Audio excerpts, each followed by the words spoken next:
ভাই এটা কি নিয়ে আসছেন? সোফার থেকে কি বের হচ্ছে? ভাই সোফা থেকে বেড বের হচ্ছে ভাই, বেড। সোফা থেকে বেড বের হচ্ছে? বেড বের হচ্ছে ভাই।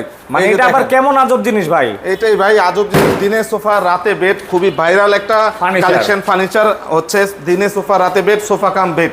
মানে এটা দেখে কিন্তু বুঝাই যায় না এটা সোফার সাথে সাথে বেড হিসেবে ইউজ করা যাবে। একটু আগে দেখা যাচ্ছিল যে এটা একটা সোফা মাত্র, বাট এখন কিন্তু দেখেন 1 মিনিটের মধ্যে নিমিশেই কিন্তু কি হলো, একটা বেড হয়ে গেল ভাই। মানে আপনারা এটার সাথে সোফা পাচ্ছেন, বেডও পাচ্ছেন, রাইট। দুইজন ইজিলি ঘুমাতে পারবেন। ইজিলি ঘুমাইতে পারবেন, এবং ঢাকা শহরের মতো জায়গায় কিন্তু এই ধরনের জিনিসটা সবচেয়ে বেশি জরুরি আমি মনে করি। আর যাদের নাকি মানে জায়গার সমস্যা তারা কিন্তু এটা ইউজ করতে পারবে। সেক্ষেত্রে হচ্ছে মেহমান আসলেও কিন্তু থাকতে দেওয়ার কোনো সমস্যা হবে না। আর এটা কিন্তু আসলে একের ভিতরে 2 না একের ভিতরে 3। কিভাবে আমি যদি বলি, বেড আছে, সোফা আছে, আরেকটা আছে কি স্টোরেজ ভাই, স্টোরেজ। মানে এই ভিতর হচ্ছে আপনারা ল্যাপ, তোশক, কাঁথা, বালিশ সবই কিন্তু রাখতে পারবেন এই স্টোরেজের ভিতরে। দেখুন আমি একটু দেখিয়ে দিই দর্শকদেরকে।